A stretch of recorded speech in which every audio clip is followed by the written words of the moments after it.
tombée sur une vidéo sur YouTube, un pasteur qui disait que Noël n'était pas une fête païenne. C'est ce que les chrétiens disent. Donc quand quelqu'un vient dire le contraire, ça crée pas mal de débats.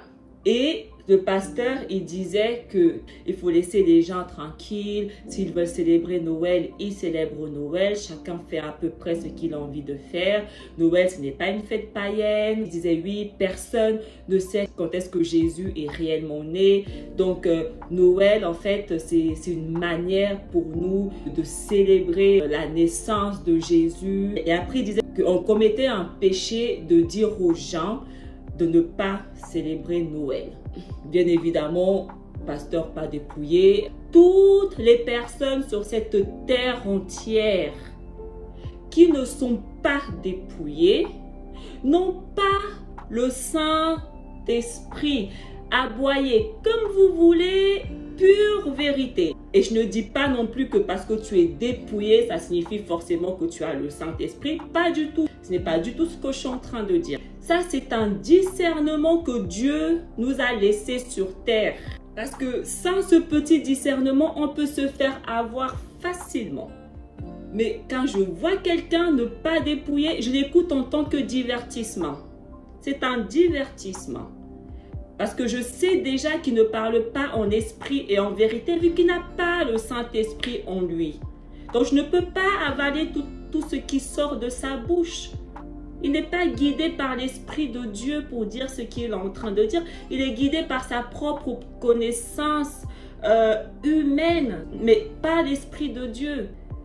Donc, ce pasteur qui disait ça, pas dépouillé, bien sûr, montre, bague, pas dépouillé. Donc, moi, mon discernement fois 1000, ok, il n'a pas le Saint-Esprit. Et quand je l'écoute, forcément, oui, il ne parle pas avec la vérité.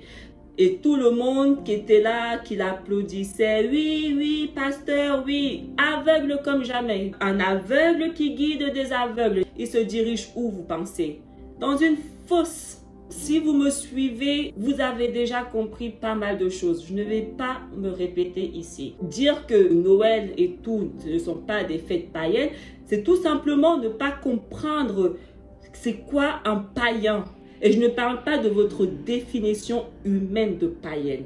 Dieu, qu'est-ce qu'il dit dans sa parole? C'est ça que nous devons être en accord avec. Pas ce que l'humain dit.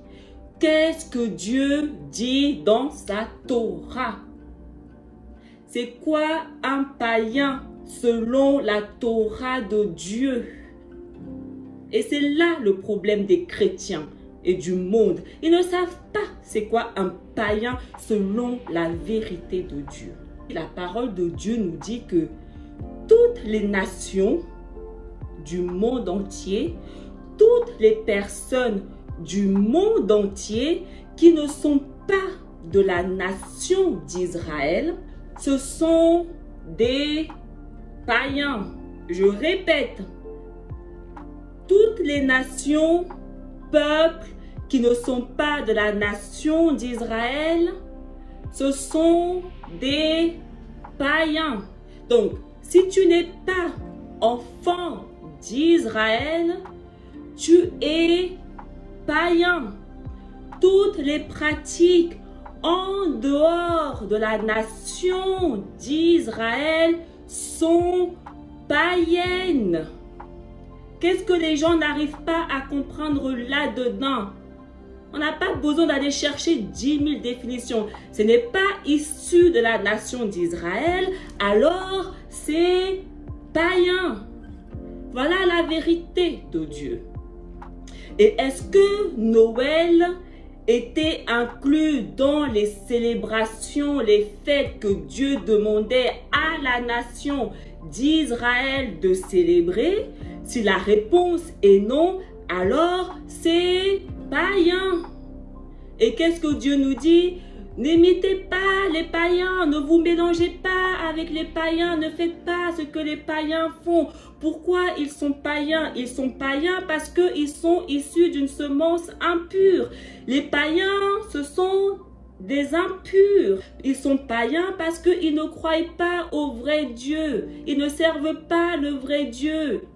Ils ont des pratiques étrangères, des dieux étrangers. Voilà pourquoi Dieu les a mis dans la catégorie païen. Et vous voulez faire des débats. Non, c'est pas païen. Non. Si ce n'est pas issu de la nation d'Israël, c'est païen.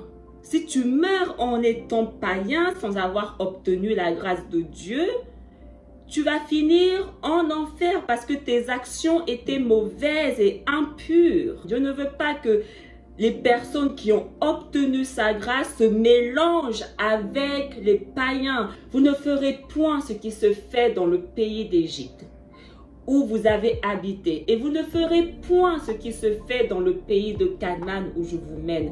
Vous ne suivrez point leur usage. Vous pratiquerez mes ordonnances et vous observerez mes lois. Vous les suivrez. Je suis l'Éternel, votre Dieu. Quand tu as la grâce de Dieu, quand tu es un enfant de Dieu, quand tu es un élu de Dieu, voici exactement ce que Dieu te dit. Veille sur ton âme de peur que, levant tes yeux vers le ciel et voyant le soleil, la lune et les étoiles, toute l'armée des cieux, tu ne sois entraîné à te prosterner en leur présence et à leur rendre un culte. Ce sont les choses que l'Éternel ton Dieu a données en partage à tous les peuples sous le ciel entier. Dieu a donné au peuple entier en dehors de la nation d'Israël des esprits d'égarement. C'est pour ça qu'ils servent la lune, les étoiles, des dieux étrangers, des machins, parce qu'ils sont païens. Et Dieu leur a donné ces choses-là pour qu'ils restent loin de lui, parce que ce sont des semences impures. Il n'y a que la nation d'Israël qui n'est pas païenne. Psaume 96, verset 5. Car tous les dieux des peuples sont des idoles, et l'Éternel a fait les cieux. Leurs usages sont pour des dieux étrangers. Donc si tu les suis, si tu les copies, si tu fais la même chose qu'eux, tu sers à ton tour également des dieux étrangers. Idolâtrie, et aucun idolâtre ne va hériter du royaume de Dieu. C'est exactement ce que Dieu il dit. Ésaïe 42, verset 8. Je suis l'Éternel, c'est là mon nom. Et je ne donnerai pas ma gloire à un autre, ni mon honneur aux idoles. Jérémie 10, verset 2 à 4. Ainsi parle l'Éternel. N'imitez pas la voix des nations. Et ne craignez pas les signes du ciel, parce que les nations les craignent, car les coutumes des peuples ne sont que vanité. On coupe le bois dans la forêt, la main de l'ouvrier le travaille avec la hache. On l'embellit avec de l'argent et de l'or, on le fixe avec des clous et des marteaux pour qu'il ne branle pas.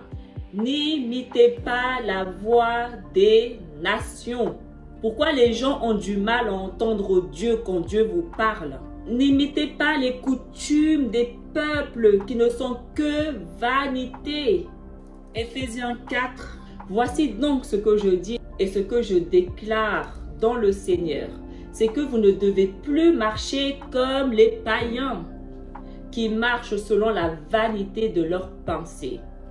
Ils ont l'intelligence obscurcie. Ils sont étrangers à la vie de Dieu à cause de l'ignorance qui est en eux, à cause de l'endurcissement de leur cœur.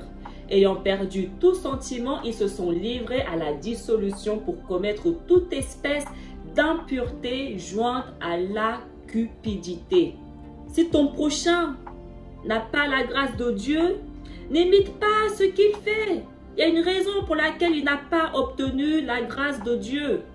Et si tu veux obtenir la grâce de Dieu, arrête d'imiter ce que le monde entier fait. Le monde entier est païen. Sophonie 1, verset 4 à 6. J'étendrai ma main sur Juda et sur tous les habitants de Jérusalem. J'exterminerai de ce lieu les restes de Baal, le nom de ses ministres et les prêtres avec eux. Ceux qui se prosternent sur les toits devant l'armée des cieux, ceux qui se prosternent en jurant par l'Éternel et en jurant par leur roi, ceux qui se sont détournés de l'Éternel et ceux qui ne cherchent pas l'Éternel, qui ne le consultent pas. Toutes les personnes qui n'ont pas leurs deux pieds dans le temple seront tous exterminé. Est-ce que vous voulez être exterminé parce que vous avez un pied dans le temple, un pied dans le monde? Parce que si vous ne sortez pas de là, vous allez être exterminé avec tout le reste. J'essaie de vous aider ici à vous révéler la vérité que vos pasteurs, vos je sais pas quoi ne vous révèlent pas. Ils veulent vous garder ignorants. Et parce que vous ne faites pas non plus de votre côté des efforts pour vraiment aller comprendre et chercher la vérité de Dieu, c'est pour ça que vous êtes guidés par des aveugles. On est guidé par des aveugles seulement lorsque nous sommes sur le chemin de la perdition.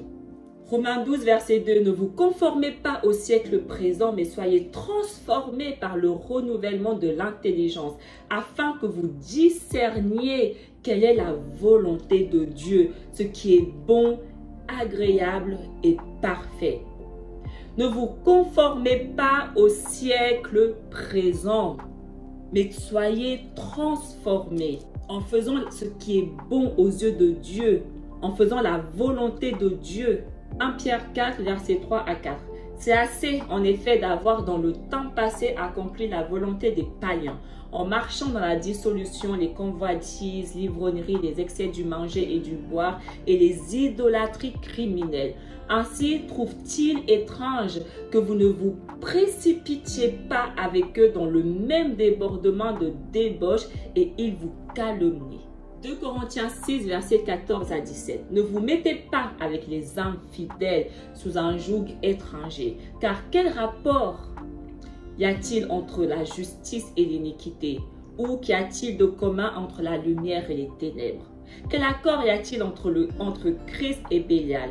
Ou quelle part a le fidèle avec l'infidèle? Quel rapport y a-t-il entre le temple de Dieu et les idoles? Car nous sommes le temple du Dieu vivant. Comme Dieu l'a dit, j'habiterai et je marcherai au milieu d'eux. Je serai leur Dieu et ils seront mon peuple. C'est pourquoi sortez du milieu d'eux et séparez-vous, dit le Seigneur. Ne touchez pas à ce qui est impur et je vous accueillerai. Qu'est-ce que les gens ne comprennent pas là-dedans? Sortez du milieu d'eux et séparez-vous.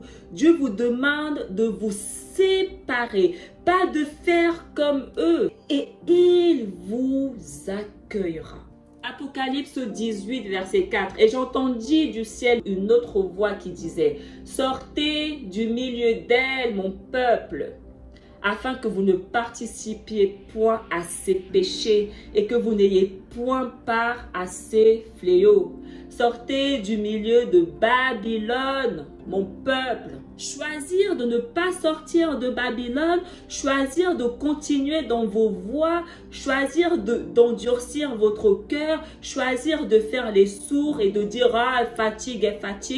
C'est un choix que vous allez payer. Et quand il sera l'heure de payer ce choix-là, ça va faire très mal. On essaye de vous éviter de devoir à payer ce choix-là. Sortez du milieu de Babylone.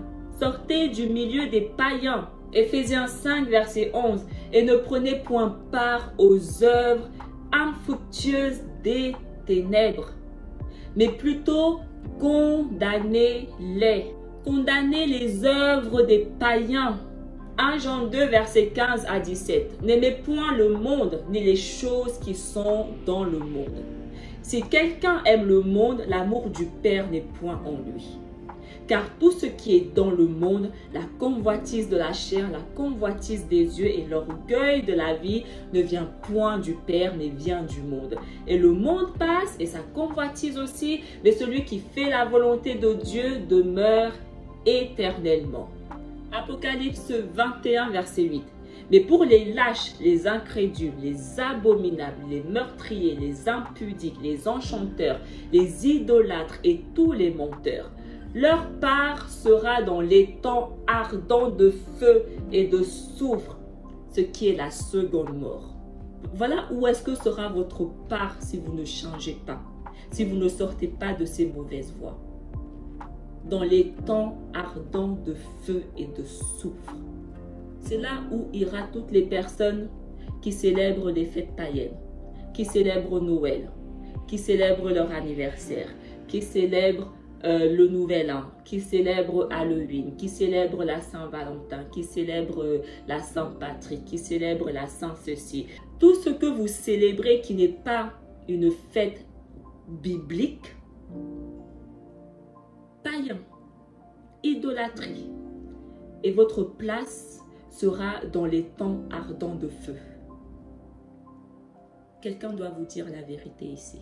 Que celui qui a des oreilles entende.